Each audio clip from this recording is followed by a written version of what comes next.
Welcome back to the deep dive. I want to start our conversation today with a question, Hmm. and it might feel a little uncomfortable, A little too real, maybe. a little too real for some of you listening. Hmm. Do you ever feel like a guest in your own home? Mm. You're paying the mortgage, you're carrying all the weight, the stress from the job, and then you walk through that door and you're walking on eggshells. You're negotiating your own You're existence. negotiating, you're apologizing, you're explaining yourself to a, quote, partner who feels more like a hostile government regulator than a wife. It's that feeling of being diminished, that sense that the whole order of things has been turned upside down. Exactly. And if that sounds familiar, do me a favor right now, hit that like and subscribe button, because what we're about to unpack today is going to validate everything you've been feeling. Things the culture told you were toxic to even think. Precisely.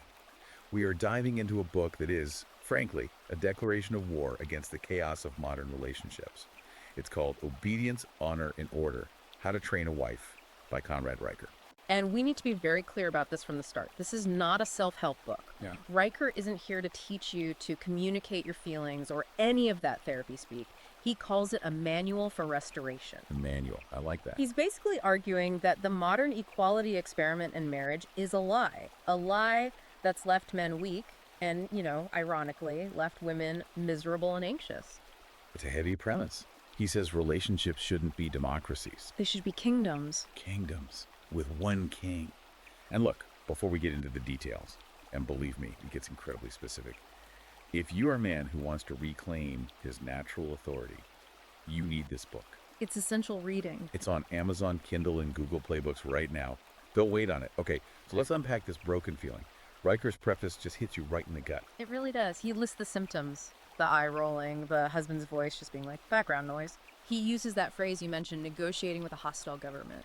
Riker's whole thesis is that men were built to lead, biologically, historically, but society has buried those instincts under decades of feminist conditioning. And he backs it up. He goes deep into history to deconstruct the myths.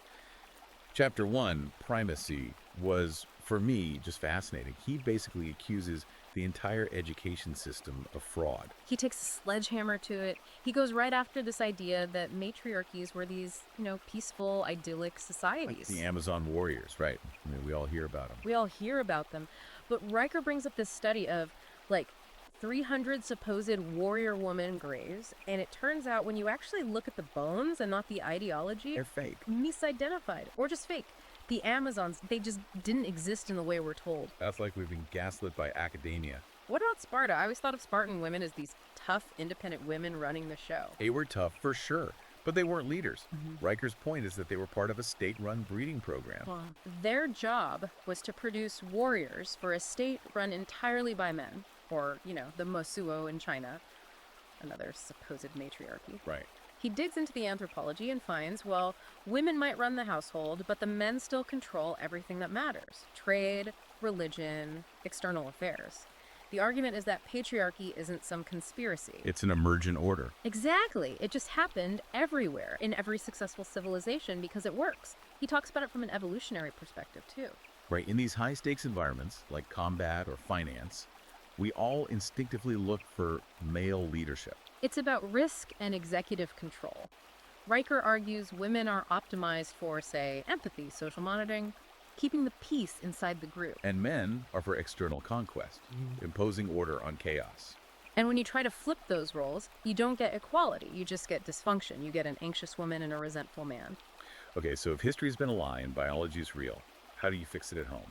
This gets us to Frame, Chapter 2. And I love his definition of this. It's not about posture. No, it's not puffing your chest out. He says it's the silent, unwavering belief that you are the leader. It's about owning reality. The anecdote he uses is perfect. The Fortune 500 CEO This is incredible. commands a $2 billion division. Everyone jumps when he speaks, but he goes home.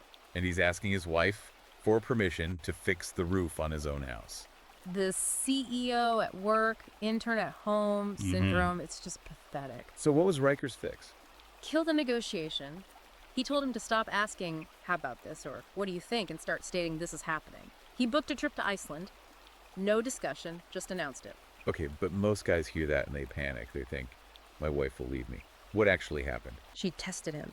She whined for 2 days straight, and then she packed her bags, and Raker says she started bragging to her friends about how decisive he was. She didn't want to vote? She wanted a captain. She wanted to know the ship was going somewhere. My favorite example, and I actually laughed out loud, is the thermostat war. A classic. The Right. guy in Denver. His wife is constantly complaining she's cold. Total manipulation to get him to turn up the heat. She sends him a video of herself shivering at home. It's a test, a total frame test. Yeah. If he caves, her emotions rule the house. Her feelings become more important than the budget or, logics. But what does he do? He doesn't argue. He doesn't explain. He texts back one word. Blanket. Blanket. That's it. It's brilliant. Total indifference to emotional manipulation. Riker says women test you constantly, not because they're malicious, but because evolution programmed them to see if you're strong enough. If you fold, you fail. If you hold, she respects you. Okay, but he takes this training concept much further, and this is where it gets really controversial. Chapters 4 and 6, the dog analogy. Yeah. Why your dog is more trustworthy than your wife. It's a provocative title. Intentionally. Had to be. But the psychological principle is about structure. A dog is happy when it has a clear pack leader and knows the rules. When the owner is weak, the dog gets anxious. And Riker says the female psyche operates on similar hardware when it comes to security. Exactly. She's happier when her husband enforces structure. He gives some very literal examples. The guy in Ohio with a chore chart. Right, which sounds like something for a kid, but the mechanic behind it is silence and consequence. No nagging. Zero nagging. He just put up the chart. If the chores weren't done, there were no weekend outings, period. No discussion. He calls it correcting without conflict. And then there's the rule of 3. It sounds like a military protocol. It basically is. It takes the emotion out of discipline. Warning 1, warning 2, consequence. The example was her being on the phone instead of engaging with the family. Right. So warning 1, still on the phone. Warning 2, third time, the phone is gone for 48 hours. Physically confident. Physically removed. And I know that sounds harsh to the modern ear, but Riker claims the man who did this saw conflict in his home drop by 76% in 6 weeks because it removes the ambiguity. It's impartial. There was also that silent start rule. A couple went 45 days with no morning conversation. To stop the weaponized sighs. You know what he means. The morning chatter. That's just a way to dump anxiety on the man before he's even awake. So this all ties into isolation, too. Chapter 13, isolation, cutting off the feminist virus. This is a big one. He says you're not just fighting her bad habits, you're fighting the entire culture she consumes. You're fighting indoctrination camps. He calls the media poison. Like if she's watching The View every day, She's getting grievance training. She's being taught that you are the oppressor. Or if she's watching, Bridgerton on Netflix, she's romanticizing insubordination. so what's his solution? Ban it. Ban it. Block it at the router level. You're the IT administrator of your kingdom, so secure the firewall. And then you replace it. You can't just have a vacuum. No, you pump in content that reinforces order and responsibility. Jordan Peterson, Ben Shapiro, he says ideas have consequences. If you let the enemy educate your wife, don't be shocked when she acts like the enemy. He even had that thing about the uniform principle, making his wife wear an apron in the morning. It's about separating her identity from her resistance. When she puts on the apron, she's in her role, like a soldier putting on a uniform. It signals to her brain that she is in service to the household. He claims the wife eventually wore it with pride.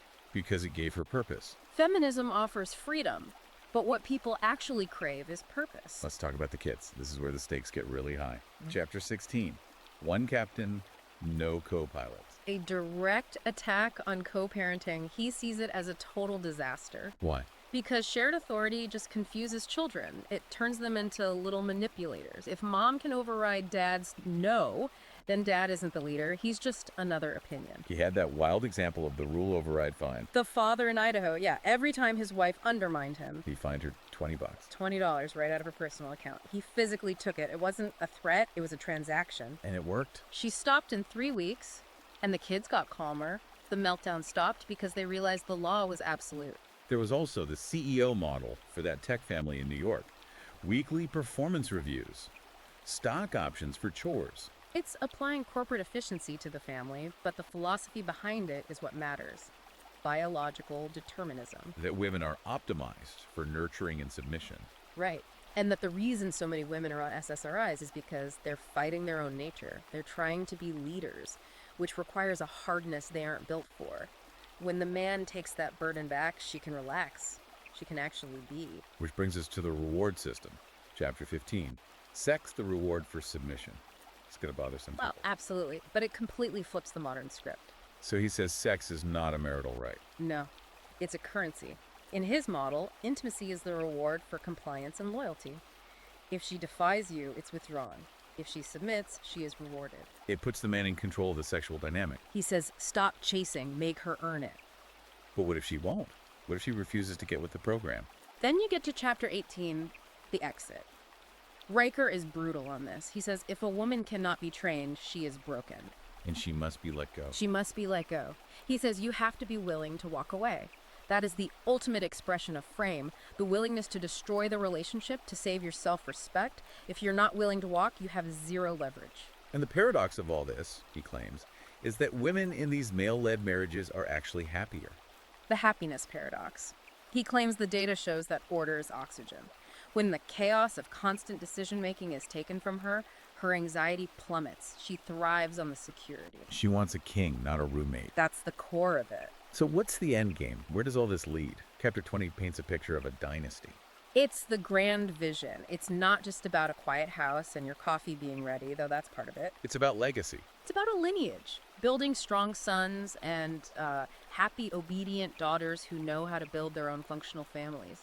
The goal is to be the undisputed king of your lineage, building a fortress against the cultural decay. That is a very powerful image. And look, we've only scratched the surface of the tactical advice in this book. There are protocols for everything. Finance, vacations, everything. It's for the men who are ready to stop negotiating and start ruling. It's really that simple. So here's what you need to do right now. Go to Amazon Kindle or Google Play Books. Buy Obedience, Honor, and Order: How to Train a Wife by Conrad Riker. Don't just read it, study it. Apply it. It is time to take back what is yours. And for the latest uncensored strategies, you have to follow the author at Conrad Riker at Substack. That's where the really deep cuts are. The world is confused. You don't have to be. Take control. Reclaim your home. And before you go, make sure you like this episode, subscribe, and share this deep dive with a friend who needs to hear this truth. Stop being a guest in your own house. We'll see you on the next Deep Dives.